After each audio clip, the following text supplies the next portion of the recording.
When the pandemic first took hold of the world, now more than 2 years ago, I made sure, just before everything went down, to take home a horn from my school to keep myself busy during quarantine, a Yamaha YBH-621S Baritone. Today, I finally got to play its professional counterpart. Let's dive into it.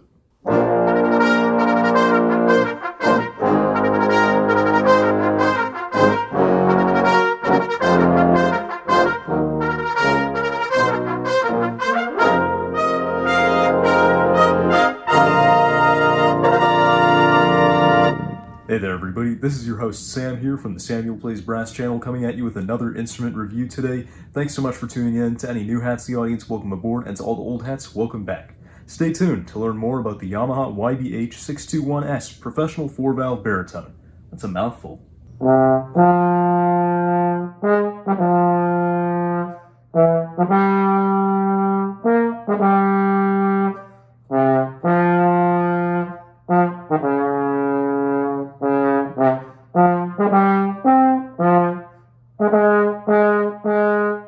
As it happens, the 621 is built on many of the same specifications as its 3-valve cousin, the 301 that I played for several months.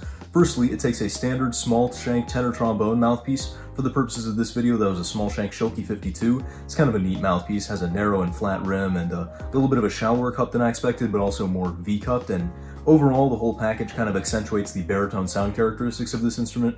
But of course, this review is not about the mouthpiece, it's about the instrument itself. As far as the instrument goes, measured at the valve section, the bore size is 0.504 inches, or a 504 bore as it's colloquially known. The bell on the instrument is yellow brass, and its flare measures out to 8 3/8 inches. Again, same as the 301, this is not new territory by any means. The valve setup on this instrument is a 3+1 setup, which is fancy talk for here are your normal 3 valves in the right hand as always, and then the 4th valve is over here actuated by the left hand. These valves are also a non-compensating system, so you do have to adjust the fingerings accordingly, and this is the same setup actually as the euphonium under the same numbering designation, the Yamaha YEP-621. It's also a 4-valve 3+1 setup without the compensating tubes on the back, so it's an interesting commonality there, but in any case, I haven't really ever seen a 4-valve compensating baritone, so a non-compensating system is standard as far as I know. When you have a 3+1 valve setup, usually that 4th valve is meant to be articulated with the left index finger, but I like the grip on the instrument a little bit better if I actually use my middle finger instead.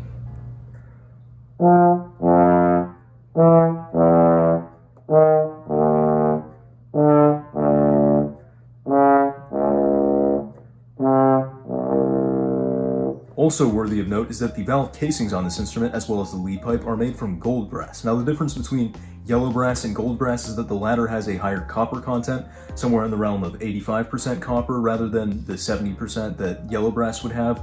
And this supposedly allows for, one, a little bit more extra durability, which is nice for the valve casings and lead pipe in particular, because that's where most of the damage to the instrument happens, whether through the player's saliva in the lead pipe or just the scratching of valves against the casing if there isn't enough oil. And so that definitely helps. And also, the added copper is supposed to warm up the sound a little bit, give it a little bit more core. And so it makes sense to have a valve casing made out of gold brass so that you get a little bit more of a core-centric sound, whereas you're still getting the projection and sort of ringing quality of a yellow brass bell. As far as other basic features go, we've got a lyre holder on the 3rd slide tube, exactly where you would find it on a 301, and we've got 2 water keys by standard, which are just typical lever water keys on the main tuning slide and on the 1st tuning slide.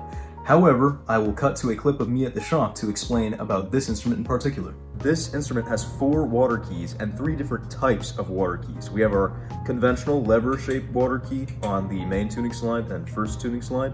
And then on the 3rd slide, we have a Pollard water key, I believe it's called. It's this sort of tapered water key that's more similar to an Amato than a lever style, but it's supposed to be advantageous over the traditional Amato, which we have on the 4th slide. And in fact, if I hug this instrument a little bit too hard and I use the 4th valve, sometimes my stomach accidentally opens this Amato water key and makes it sound fuzzy. Now, some people may be tempted to ask, due to similarities in specs and visuals between the two, if the 621 is just an excuse to jack up the price tag of the 301 because it's got an extra valve on it, and I'm going to explain to you why, in my opinion, the answer to that is no. That is contrary to my expectations heading into this review. I thought it would play very similarly to the 301, but the 621, Let's just say if you haven't played it before, you probably don't realize how free-blowing it is, or at the very least, I absolutely did not. It is kind of insane. It has some of the best clarity of a low brass instrument I've played in recent memory. The dynamic and tonal contrast of the instrument is really something to behold.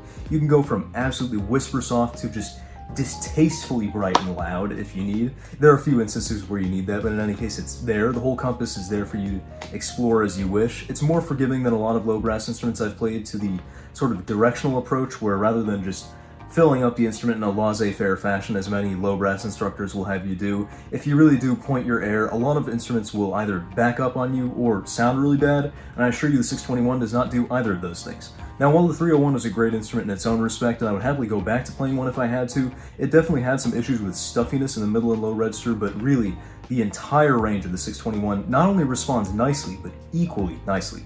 That cannot be said about many instruments. And the fourth valve register, which is traditionally a stuffy one for just about anything with a fourth valve, is really, really nice. Sure, the notes do get sharper as you reach D flat and C on the fourth valve, because those are just never good notes on a non-compensating system, but all of them at least pop out fairly nicely. All the pedals are just as barky as you would expect on a very cylindrical baritone.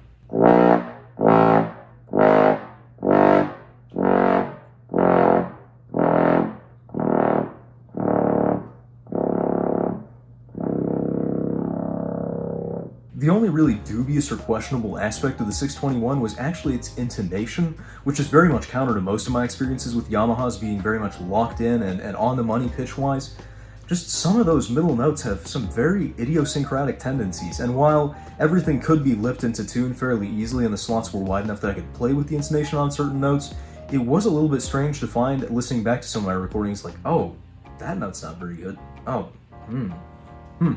Now, as we get into discussing the actual sound of this instrument from a listener's perspective, I would urge you to remember that we are talking about a British-style baritone here, which is almost the polar opposite in terms of sound quality from a euphonium, even if they are in the same pitch.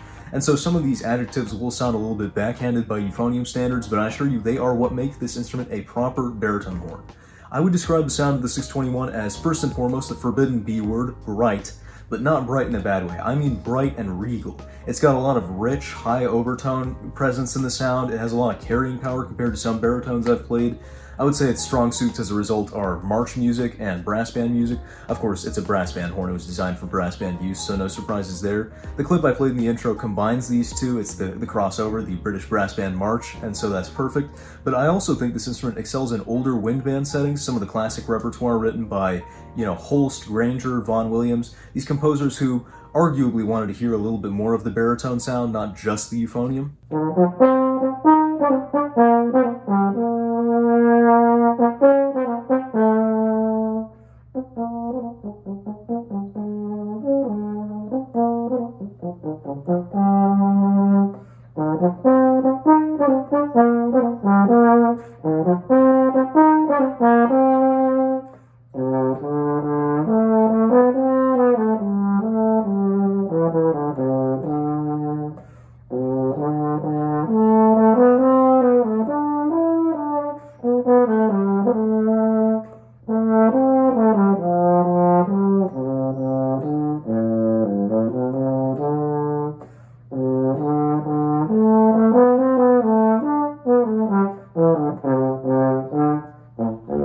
Now, should modern wind ensembles choose to accept and reintegrate the baritone into their instrumentation, which is admittedly a fairly big ask, I think the 621 could have a really special future there. If you place a 621 in with a section of one or two more euphoniums, which, by the way, is something that some bands in Japan already do, maybe even on 621s, considering many of them use Japanese-made Yamaha instruments, the 621 can have some really interesting effects in the section. For the soli or tutti excerpts in the euphonium section, it can help to project those out into the band a little bit more. Euphonium sound tends to get lost very, very easily in the wind ensemble, and so the higher overtone presence of the 621 would help round out the sound of the section and kind of allow a wider spectrum of frequencies. But I think the 621 also serves as a nice tonal bridge between the French horn sound and the euphonium sound. It can play almost as subtly as a euphonium, but also it can play with the sheer unbridled chaos of a French horn section on the loose. You'll hear this towards the end of this excerpt from Hymn for World Peace by David Maslanka, where the euphonium part, which I'm playing on the baritone, is actually shared by the horns. You can definitely tell it's a horn part, and you can see how the baritone actually adapts really nicely in this setting.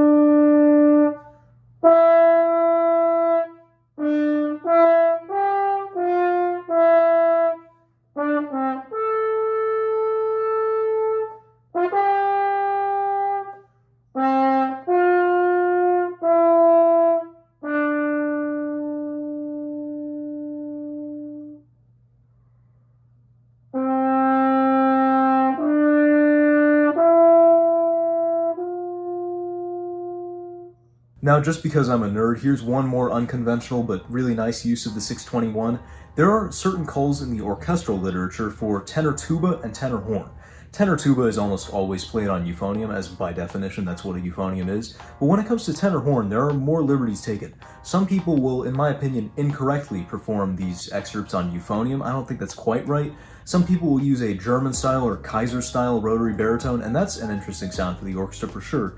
But Joe Alessi's interpretation is that this is the horn for the job, and I'm inclined to agree. Mahler's 7th Symphony opens with a tenor horn solo, and I think it sounds really cool, kind of haunting and siren-like on this instrument.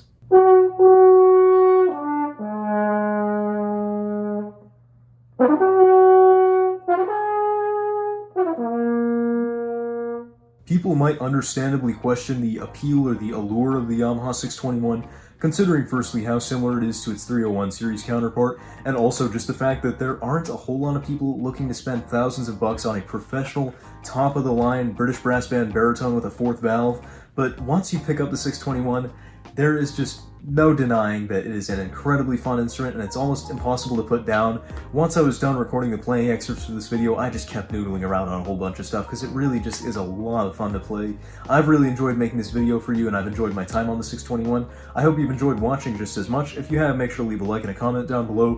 Consider subscribing to the channel if you've not already, like a lot of my usual viewers have not. It's a small gesture with a huge impact on the channel, and it will keep you up to date with these sorts of reviews. In the meantime, you can check the older ones out in the Instrument Reviews playlist up in the top right corner in the card. Thank you so much for watching. This has been Sam from Samuel Plays Brass reviewing the Yamaha YBH-621S baritone horn. Until next time, we'll see you on the flip side.